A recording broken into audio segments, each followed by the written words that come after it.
And we're back. You look like a totally different person. Thank you. I didn't say it was a good thing. Oh, I'm just going with it is. Hello, and welcome back to Double Fault, the sports gambling podcast aimed at giving you the edge on all things tennis betting.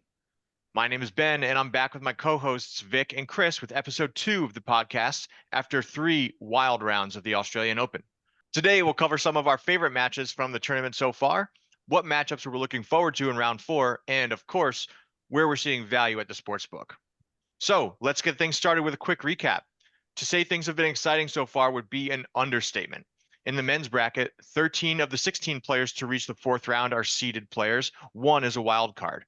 For the women, only 7 seeded players remain, as well as 2 qualifiers. The number 1 seed, Iga Swiatek, lost in 3 sets just last night to Czech player Linda Noskova. All right, fellas, with that, let me kick it over to you real quick. Vic, what matches have stood out to you so far and why? I'm not much of a night owl, so the matches that have stood out to me the most are the ones that are still on when I wake up at 6 in the morning. So those would be the long ass late night 5-setters. So the Medvedev one, waking up and seeing him down 2-0 and coming back and winning that 3rd set, and then watching him win the 4th and 5th as I was getting ready for work. That was a great match, I thought.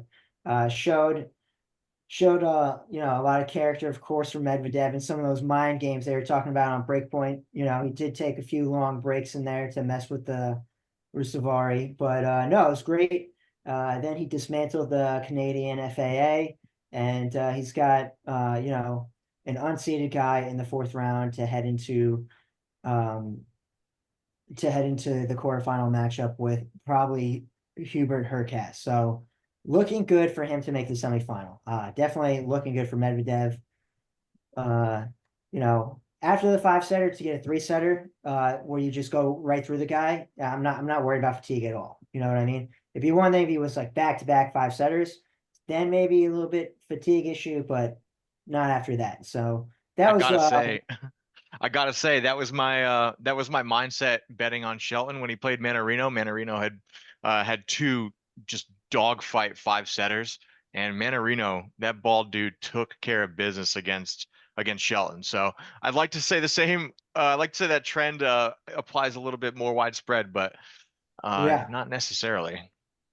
Yeah, well, he said in this post-match interview that he attributes his longevity and endurance to his new tequila habit. So for the drinkers out there, there's a Yeah, you should partner with The Rock. Yeah, keep hitting the bottle. Don't stop. What about you, Chris? People telling me we can stop drinking are wrong. Smart. Good advice to the kids out there, as well as just betting on sports in general. Chris, what about you? What matchup stood out to you so far? I'm the opposite of Vic. I am a night owl, and I hate to say it, man, but I caught the end of that Tommy Paul match yesterday. He had 4 chances to win in that 3rd set, and just couldn't get it done, couldn't close them out.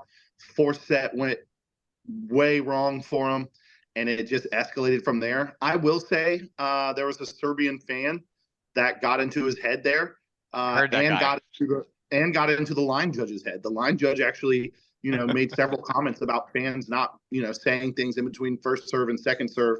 But you could definitely tell it affected him, and it just fed into his opponent. And I saw the line judge say that, or I saw the umpire, whatever the fuck they call him, say that. Like, what was this dude doing? I did not pick up on that. I had it on mute when that game was on. Like, what was going on? He was just straight up trolling him from the stands. I don't know exactly what was said, but you could tell that there was one specific Serbian fan on Tommy Paul's side yelling things at him. He kept reacting to it too. Yeah, and that's the thing. As soon as he made that first reaction to it, his game went downhill from there. It literally reminded me of Happy Gilmore, man. You will not make this serve. That's crazy. Serbian trash talk. All right, Tommy Paul's picking like Serbian trash talk. You see one of them tell that Joker to get vaccinated, and then he served the match point. What a fucking baller move! The man stood on business. Yeah, fuck that guy. So, the other thing that really stood out to me about that match, though, was that Kekmanovic played better in sets 4 and 5 than he's ever played in his entire life.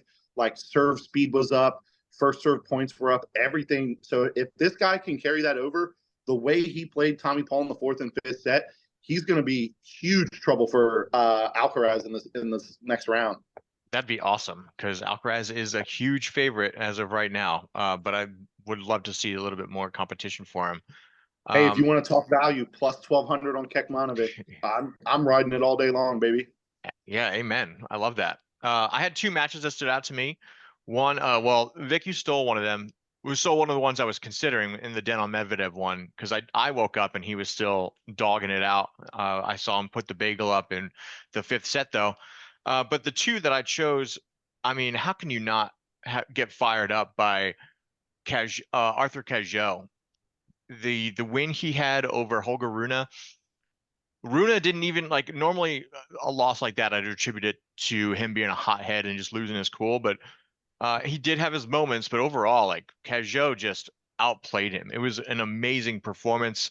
I was dumb enough to think that a Cinderella run would end in this past round, and wrong again. Here we are. Cajot defeats Griekspoor in straight sets. Dude, And he pumped him. That was not close at all. It was a very decisive victory, and now he's got a very winnable match against Hubert Hurkacz. Hurkacz looked great. For the most part, his serve is still. What's that?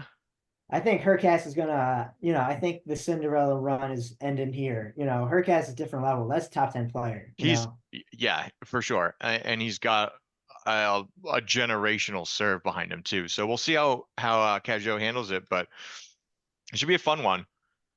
That Holger's the only top 12 male that's out of the tournament so far. We've got 11 of the top 12 remaining, which is pretty cool. It's something that I noticed. Casper Ruud's out. What are you talking about? There's 2. So what wasn't Ruud 14th or something? I thought he's 11. Was he not the 11th seed? Ruud was the 11th seed, yeah. All right, so then it was top 10. 9 of the top 10 are still remaining. So 9 of the top 10 still remaining, which is still pretty amazing. Just something that I noticed going into, getting destroyed on some bets in the 3rd round was that the 1st and 2nd round, they had much closer matchups for top 10 guys. And then favorites overwhelmingly dominated the men's bracket in the 3rd round. They just so many straight set wins, seeded guys just dismantling dudes that are trying to make an underdog run. It was kind of game over for a lot of dudes that were fun to watch. Yeah, definitely. I thought there was a lot of tight matchups in the first 2 rounds, and you've seen like the lines are a lot bigger. There aren't really any short lines or too many short lines for the quarterfinal matchups coming up. So our closest lines are going to be Fritz and Tsitsipas, and Rublev's only minus 125, and I think he's playing his best tennis that I've seen. Yeah, Rublev is playing Demon, hometown hero. You can't bet against an Aussie plus 105. That's a tough one. Rublev also had to make a pretty serious comeback. I think it was in the 2nd round. He was looking. Nope, never mind. That was against Eubanks. Oh yeah, his matchup in the 1st round with the Brazilian Sebold Wild. Yeah. Is it Wild? Whatever. It Wild. The umpire was saying say both Wild, so I just went with that. But Rublev won in the 10-point tiebreak in the 5th set after looking like he was in trouble. Wild was playing some awesome tennis, and the crowd was on his side. Rublev bounced back that 2nd round really well, though. Yeah. Oh, yeah. He dominated Eubanks in straight sets. He dominated Eubanks. He walked through Korda, but then you look at fucking Demon. I mean, he hasn't played a 4th set against anybody all tournament. Straight sets in the 1st, 2nd, and 3rd round. He's been walking through people as well. So I definitely think he's at the top of his game. He looked great in the United Cup coming into this. He was already firing when he got here. I mean, he beat Joker like less than a month ago. Yeah. How many guys are going to do that? Like, there's only a certain amount of players that can reach that level. Agreed. Yeah, incredible tennis. I think the most that I've agreed with the comments they were making so far, has been during the De Minaur and Arnaldi match, because Arnaldi's not a bad player by any means, and they were even saying like he's actually a very similar player to De Minaur, but De Minaur is like just playing 10 times better tennis than almost anyone on the planet right now. So, thought it was going to be a good match, and he is just rolling. He's beaten what, 2 Italians in a row now? It's time for Yep, him to get a Napoleon taste of Arnaldo. Yep. some Rublev, some Russian. The other match that stood out to me was Mira Andreeva versus Diane Perry. Perry was playing really great tennis. I actually put a couple side bets on her a couple times as an underdog, and she just really performed, like a really well-rounded game. Had Andreeva, the 16-year-old, down 5-1 in the third set, and I was watching with some friends who had us over for dinner, and no one could believe, even the non-tennis fans in the room could believe the kind of performance she put on to come back and win that match.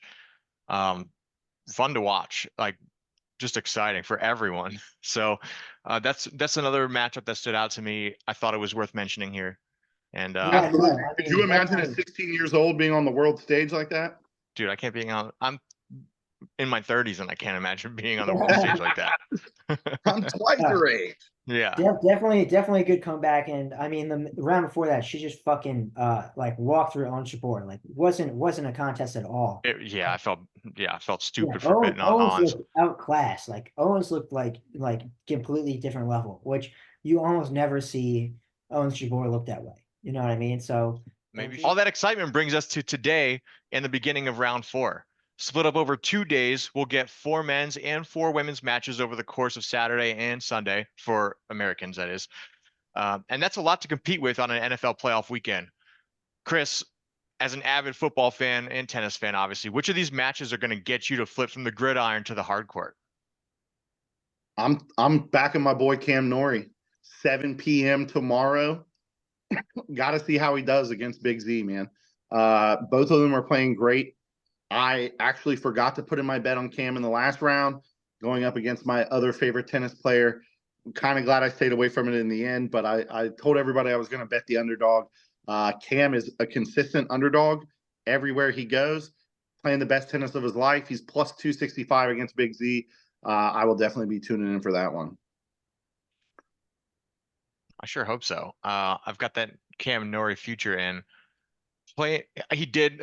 That last match was absolutely great tennis. I wish he had that tennis in the first 2 sets in the round before that, though, because he made us fucking sweat. He looked like shit. He looked like he was gonna cry. I don't know if you guys saw him talking. Vic, you actually mentioned it in the group chat that he looked like he was having a breakdown on the Yeah, side of the did not court look good. after Did the not second look good. set. They're talking about his ankle being messed up as well, the announcers. But I mean, whatever was going on, he figured it out and managed to pull it off. But yeah, he did not look good there. I'm with you, Chris. Yeah, so I'm also pulling for Cam. What about you, Vic? Is there any matchups this round before we get into breaking down the odds on all of them, that anything you're really looking forward to in round 4? I think Fritz Tsitsipas is going to be a good one. You know, that's going to be a good one tonight at 8:30. That one, you know, tough sledding for that. Probably not going to watch it. I'll check the score on my phone because we've got UFC and playoff football. So we'll have to see. We'll have to see what the score line is on that one. And then the other one, right after the main event, right after Sean Strickland beats up Driscus Duplessis at 2 a.m. Then Alex de Minaur will be facing Rublev. So if I'm still awake, if I am somehow still awake at this time of night, I'll be watching that one. So I'm actually glad that you skipped over Yannick. Everybody knows I'm the biggest Yannick hater in the world, but the guy's minus 1,000 against Karen in the, you know, pretty good odds for your boy. He's got a pretty clear path to the quarters. That starts right at midnight, right when that main event ends. I will not be tuning in for that one. Fair enough. Main event ain't gonna end at midnight, bro. Main event ends up the last couple main events for UFC have been going off at like 1:30 in the morning, and I'm in Central Time. I'm like, this is insane. I can't do this, you know. Well, good. We'll talk about get to Sinner a miss little it. bit more in a bit, Chris, because I've got a few thoughts on him, but I totally understand. I would not stay up for Yannick Sinner either. Yeah, It's not my kind of entertainment. We'll put it that way. All right. So with that, let's. I've got the live odds up here in front of me. Let's kind of break it down. The first match we're going to get today, it doesn't start till a little later than matches have been starting so far, which is nice. We don't need like too much early morning for the players matchups. I want to see guys that are awake and alert and ready to play their best tennis. But we've got Novak Djokovic facing off against the bald wonder Adrian Manarino. Djokovic is a huge favorite, minus 6,600 on the money line, and Manarino plus 1,500. The game spread is -9, and total games is over under 29 games. So I'm not seeing any value here. If you think Manarino can maybe pull something off to pick up a set, then over 29 is an easy day. What do you guys think? Why would you bet this? No way. There's Yeah, that's the only thing you're hoping for a Manarino to maybe grab a set, and I don't think it's going to happen. But I don't want to sit there and have to sweat every tiebreaker if they go to 3 straight tiebreakers, and Joker just wins them all. So if they go to 3 straight tiebreakers, over 29 is awesome. Yeah, 6-4 is 30 games. 6-4 Yeah. 3 times. So just 3 break points for Joker. Other than that, I don't see it. The way dudes have been getting dismantled by favorites in this tournament in round 3, I don't see Joker that has stopping. been having a hard time. He has been having a hard time. He has been letting people hang around. Popper was hanging around with him. My boy Dino was hanging around with him in the first round. Dino showed out. Yeah, Dino showed out. So definitely feel good about that pick. Again, no, this is the fallacy I was talking about before, though. The first 2 rounds seemed competitive all around, and then round 3 hits and all the favorites dominate. Echeverry didn't stand a fucking chance against Djokovic. He dismantled him. That's a good point. Do you think weather change? Do you think sleep? Like, what? Like, do you think they were warming up? Because you're exactly right, but the data is so disparaging that it's crazy how different it was. Because like it looked like everybody was kind of struggling to put away lesser opponents in those first rounds, and then chalk it up in the third round. And then I don't really know any reason, but I'd love to hear your thoughts on it. Well, Joker was sick in the first 2 rounds. So I didn't know that. That might have had something to do with it for him, but for everyone else, I don't know. Like you said last time, first slam of the year, might be a lot of nerves. I chalk it up to the look ahead factor, which you can see in a lot of sports. I think that these early rounds, these guys are anticipating playing every other day, top tier opponent after top tier opponent, and they're looking forward to Novak's looking forward to the Ben Sheltons and the Manarinos and potentially the Tsitsipas's or the Fritzes. He's not thinking about Dominic, Vic's long-term guy, by the way. You mean Dino Prismic? Oh yeah, sorry, Dino Prismic, Dominic. Yeah, my fault. Sorry, Dino. I owe you a beer for that one. Dino, hit us up. Not old enough to drink. Not old enough to drink in this fascist American country where you have to be 21 to have a beer. Here we go. Now we're never getting sponsored. They said the F word. All right, moving on. All right. Next up, we have Taylor Fritz and Stefanos Tsitsipas. One of the Stefanos or Stefanos? It's Stefanos. He's Greek. This is probably one of the most anticipated matchups of today, at least, just because of how close it's expected to be. Tsitsipas is playing great tennis. So is Fritz. Personally, I never am comfortable backing Fritz because he can just show up and be completely lackadaisical, like on a moment's notice. So what are you guys thinking about this one? The odds are at Fritz plus 120 on the money line, and Tsitsipas minus 145 live on Bovada. It's a 2-game spread with Tsitsipas as a favorite.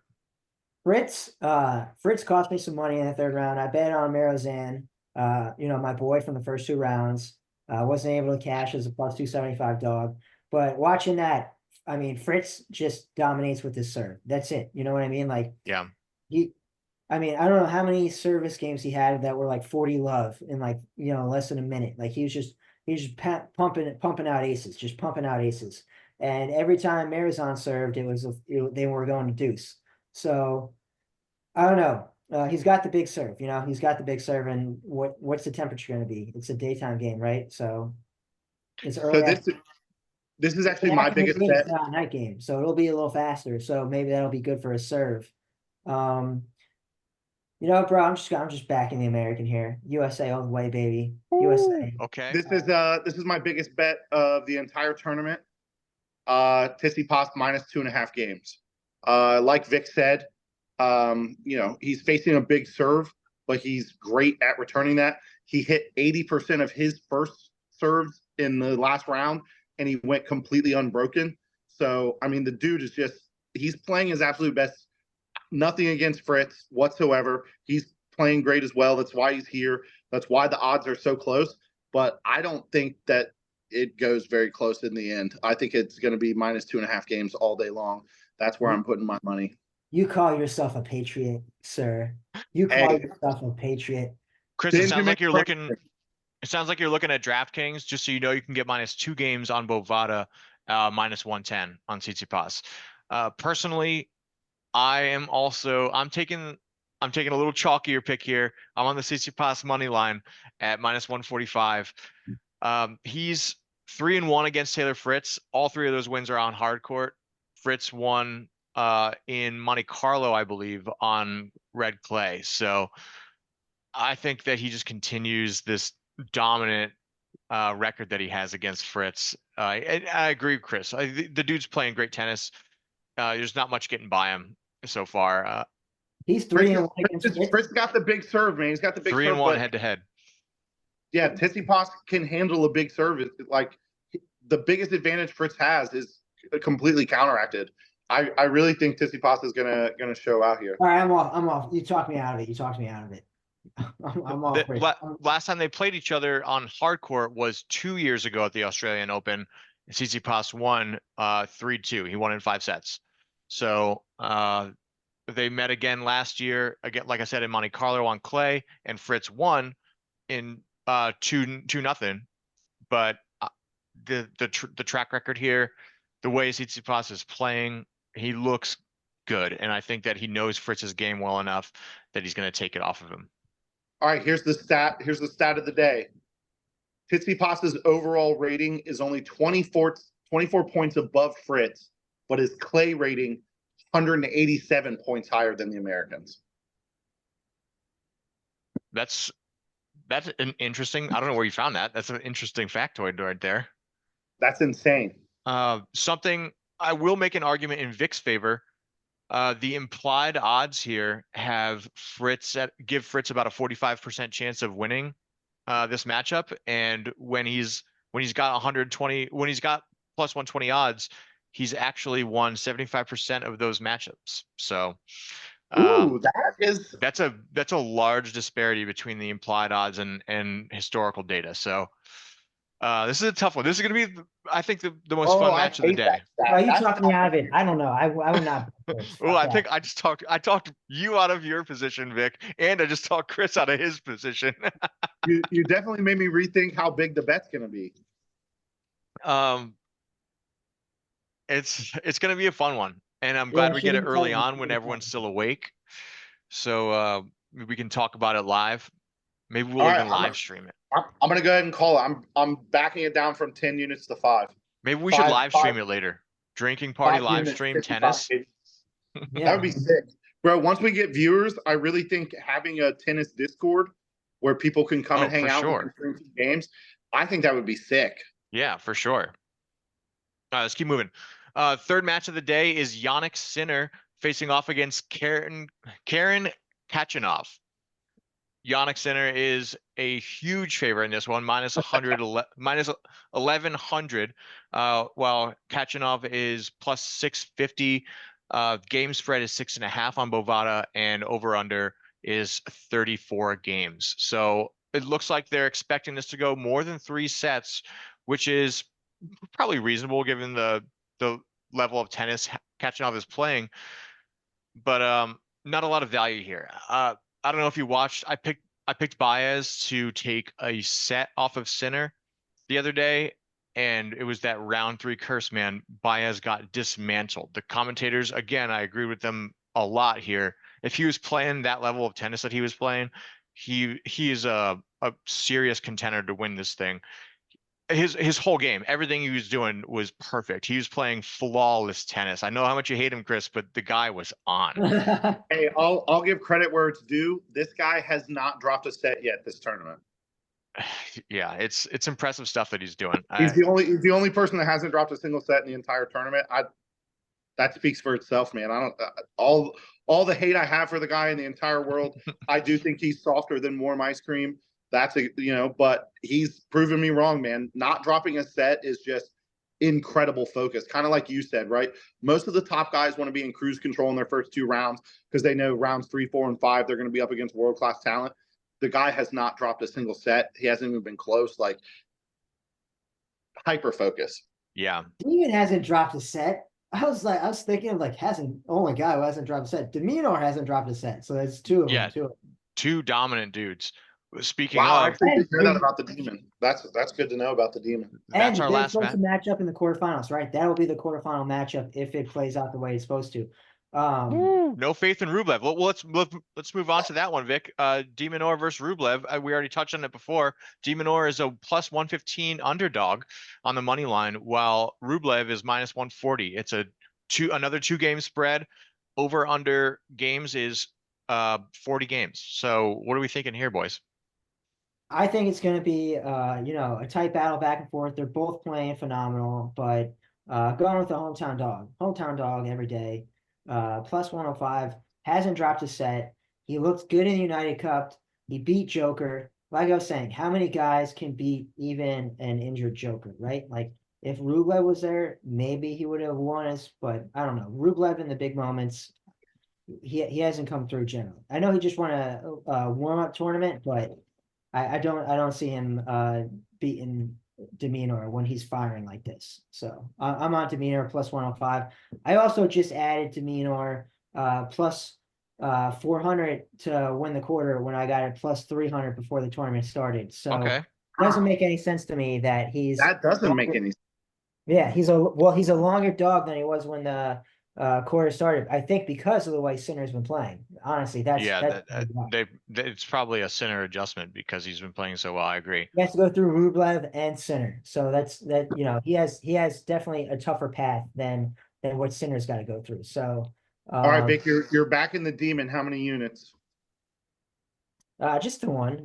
Like I said, I've already got a lot of exposure on him with doubling down with half a unit on the future, and then I had the future from before it started. So just the 1 unit at plus 105.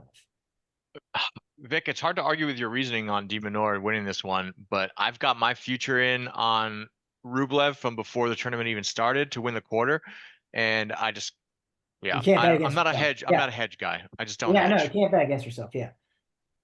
The odds aren't very good for you to hedge here anyway. No, they're really not. I mean, that's where you got to wait for him to, get broken in the first set and then just hammer the live line. Like, right. Especially when the lines are close like this and somebody goes down a set, there's definitely a lot of value if you're sitting by your phone, Yeah, if you're one of those live bettors, yes.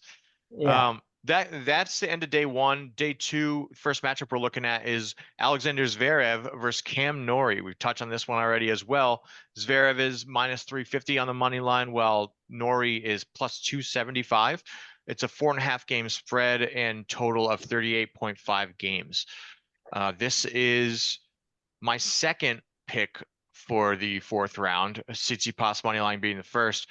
I'm riding with Cam Norrie. I'm putting a unit on plus 275. I like the way he showed up yesterday, and my other future that's still alive is Cam Norrie to win the quarter at plus 2,000. So I'm doubling down, boys. Yeah, ride that dog. But I will say I think there's more value on the over games. Okay. Because if you do think that he's going to win, then we're definitely going over. And then let's say he loses the heartbreaker, you're still making money. I like the over here a lot for the same reasons that you're on the money line. Okay. How many games is it over? 38. 38.5. Yeah. Okay. I've got 38 on FanDuel. So what is that? Like, is that 4 sets? That's what? That's somewhere between 4 sets.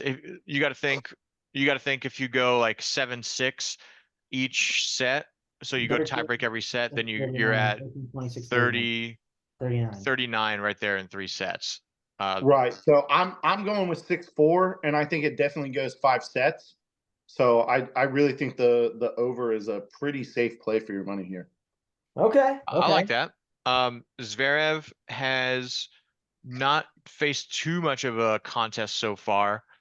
Kepfer in the first round, he beat him 3-1. He beat Klein in the second round 3-2. Dude, The Serbian, that was a 5-setter as well. And I yeah, think he came back from down 2-1. but he just destroyed Michelson last night, the Yeah. American. So needs some revenge from the West. Well, the further West than Germany, I guess. UK and UK and US teaming back up to take down Big Z. World War Um, II.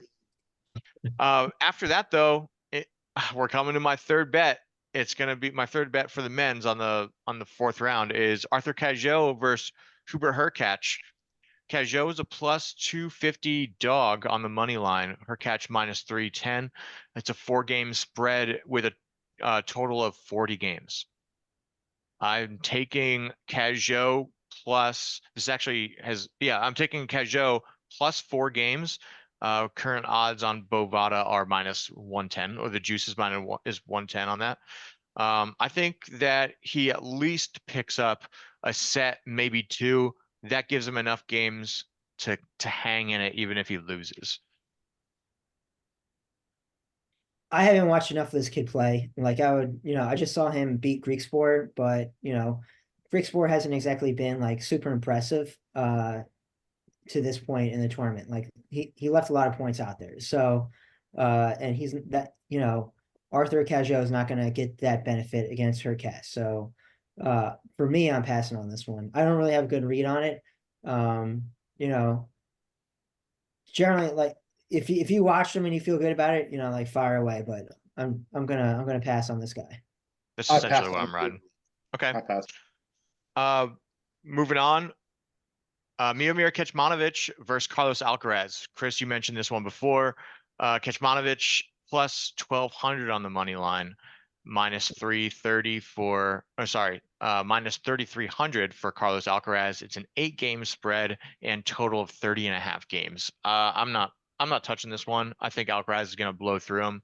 If anything, I'd probably go with the under, just based on the top tier performances we just saw in round 3. Yeah, agree. I think it's Alcaraz. I mean, he's very lucky he avoided the buzzsaw that is Bublik, thanks to that big round one upset.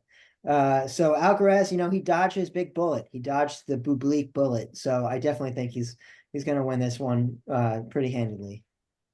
So I think it goes one of two directions. He carries over the same play that he destroyed Tommy Paul with, and we get an epic Cinderella story here, or he gets completely dominated in 3 sets. I'm putting half a unit on plus 1,200. I'm not messing with anything else. It's either going to be a complete blowout or we're going to see the upset of the year. Okay. Well, I know what I'm rooting for. Upset of the year. Always. All right. I wonder if he's Which going to bring that same Serbian fan. I wonder if Alcaraz is as susceptible to Serbian trash talk as Tommy Paul. If there Red was a way Lobster I shooter? could find out, if there was a way I could find out if that fan was going to be there, I would be a lot more confident. If that guy can get in his head, especially at the beginning of the match, because that guy didn't play a factor until the 4th round. Call Red Lobster in Australia. Bingo. See Hey, if he's hanging out there. Hey, sure. I'll meet you at the Sizzler. Was it the Sizzler? I think it was Red Lobster, Ben. I think it I was. think it might have been both.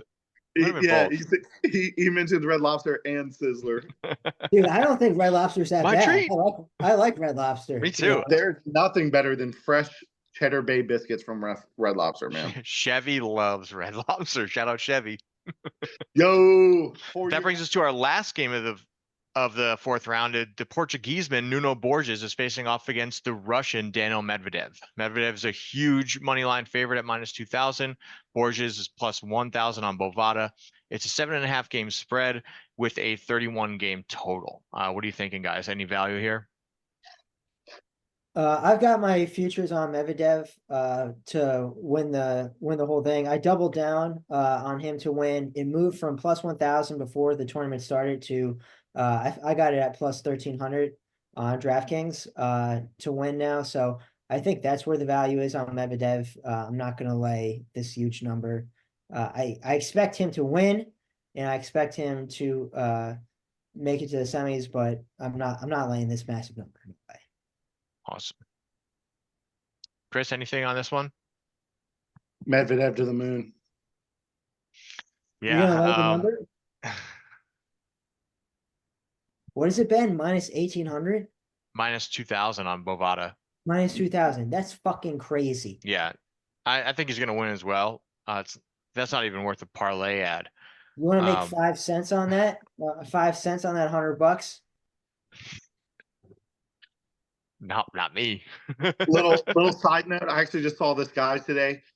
He let his wife place a bet. She could place any bet she wanted, and she bet $100 on the Packers not to win the Super Bowl, and like the ticket pays out $100.90. That's awesome. Good for her. She feels like she's betting though. Vic, I agree with you.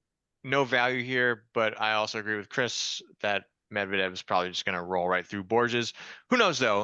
It was a pretty surprising result when he pretty decidedly beat Dimitrov in the third round, 3-1. So seeing a competitive game would be fun, especially watching Medvedev get frustrated and maybe pull one out. That's always fun for everybody. Yeah. We're not going to go through every women's matchup as well. I do have a couple picks that I want to touch on in the women's side though. But I'll kick it to you guys first if you have anything that you identified. Otherwise, I can just share them.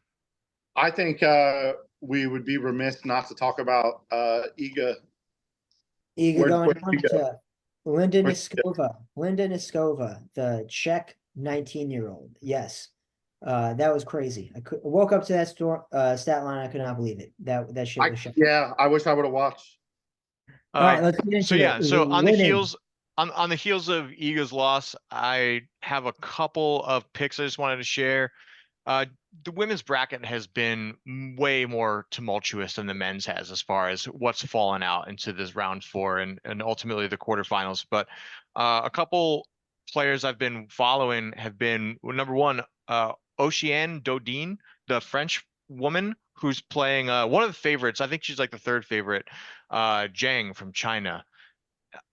Plus 425 on the money line feels a little disrespectful. I'm gonna put a unit on her just because she's won me some money as a dog so far, and I just see a little bit of value there, even though Zhang is very good and she will most likely be in at least the semis. But who knows? I think it's at least some good value there. And then Yastremska on money line as well, who is a qualifier, who's just making an incredible run through this tournament. Plus 250, again, I feel like she's got a decent chance to take this one off of Victoria Azarenka, who is obviously getting older, still has good enough game to get to the fourth round in a major though, so who knows? But I think that they're a little bit closer than maybe this money line reflects. So I'm putting a unit on Diana Yastremska as well. So you don't want to ride the person who just knocked off Iga? Not necessarily. Let me look at her odds real quick. So she's playing on, I imagine, day 2 of the fourth round. Yep. Linda Noskova versus Elina Svitolina. Noskova is plus 145. I do not. I couldn't pick one either way. Maybe that's maybe she's riding a high that she's not going to come down back to earth in time to face off against a serious competitor in Svitolina, but who knows? I'm going to play it safe. I've got my 2 longer shots. Who knows? You know, I get a couple drinks in me. Maybe I'll put a unit on her. She's one of the early games on day 2 of round 4 for the women. So Yeah, I will say that Svitolina has been pro for almost as long as Noskova's been alive. She's only 19. She's facing a 29-year-old who turned pro over 10 years ago. I do think that works against her pretty bad. But if I'm a 19-year-old, I just knocked off the number one person in the world. I'm coming in riding that high. You only got to win 2 sets to get through here. It's not like the men's. So I think she can rip off that first set, shock her, and then I think she wins in 2 or 3 sets here. I think Okay. she's gonna continue this run. I like that. I'm looking at Svitolina's path to the 4th round right now, and I'm not impressed. She played a wild card Australian. She played Tomova, and from there she played The Swede. Golubic, the Swede. Yeah, to get to this. So she is the number 19 seed. I don't shrug my shoulders at that, but yeah, I think that's a decent case to be made. I could see Noskova taking this off of her. I'd have to look into it a little bit more. I just don't have any justification to throw a unit on a dog just because she beat the number 1. Yeah, I Second, mean, she looked good in the warm-up tournaments as well. Like she's been firing all year, but I don't know enough about the women's to bet on it like that. You know what I mean? I've got a Right. couple of women who I know that I'm like, okay, I feel confident betting on this person. This 19-year-old check that I hadn't heard of, 5 weeks ago is not one of them. You know what I Our next mean? section. It sounds like we got a lot of opportunities to bounce back. If you're like me and you got pretty beat up in the last couple rounds, decently enough though. 2 of my 4 good value futures bets are still alive, like I mentioned before. My favorite being Cam Norrie, given his impressive win over Casper Ruud last night. So I'm really riding that one at plus 2,000. But let's talk a little bit more about futures. Chris, you just mentioned one, but now that we're down to essentially the Sweet 16 on either side, the men's and women's, what shifts in some futures odds have you guys seen? Are you moving to double down on some futures you've already got in that are still alive? Are you placing some new ones? What's on the table for you? Yeah, so I like I said earlier, I doubled down on Medvedev with an additional half unit because I saw it was plus 1,300. I'm looking at DK right now. It's plus 850 to win. So it looks like the line is shortened up for whatever reason. But I got down on Medvedev again earlier on Friday and then also on Demon to win the quarter. He moved from plus 300 to plus 400 to win the quarter. I see plus 350 now. So those are the 2 that I doubled down on. I didn't have any new futures that I liked, honestly. So nothing new for me, just those 2. Okay. Chris, what do you and got? I don't want to throw any salt in your cereal, but Cam Norrie 1-4 against Big Z. That's the only thing that scares me. I love how Cam's been playing. I said it in the first episode. Sablinka to the moon. Now Iga out of the way. She's got a great path. Even the other side of the bracket doesn't really have anybody strong that's going to come out of it. So I think her biggest matchup will be in the semifinals with whoever comes out on the same side, and then I think that finals is a really good value for her. So I like Sablinka. The odds are obviously much shorter now, but still a lot of value there. Yeah, Chris, I'm riding with you on Sablenka. I've liked the way she's played so far.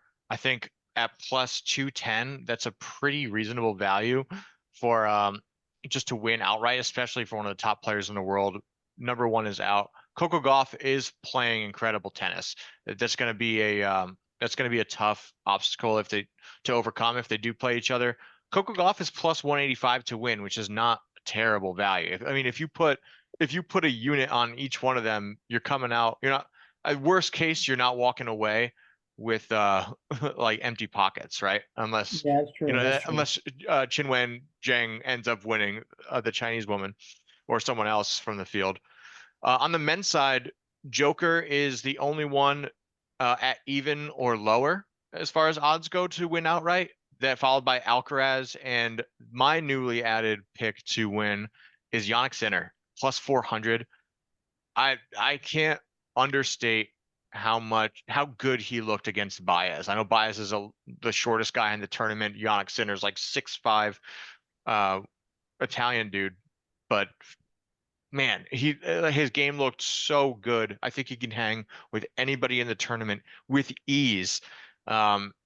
Beat most in the same fashion, and then really dog it out with the likes of Djokovic, Alcaraz, Medi or Zverev. I don't think he'd have trouble with anybody else left in the field though. So I'm gonna put a unit on Sinner, a full unit. My other future picks at the beginning in episode 1 were a quarter unit.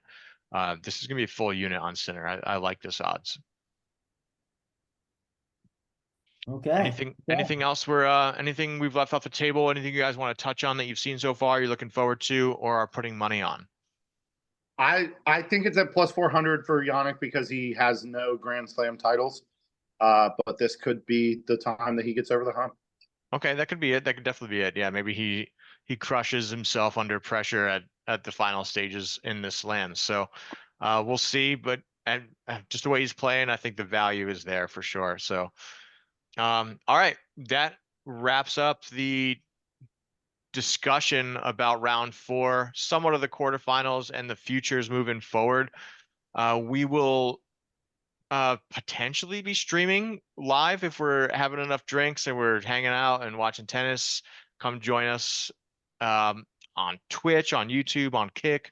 We can multi-platform stream now, so that'd be fun for us if whoever is around. But in the meantime, we'll probably catch up with everyone before the semis. I think that's a good time to check back in. What do you guys think?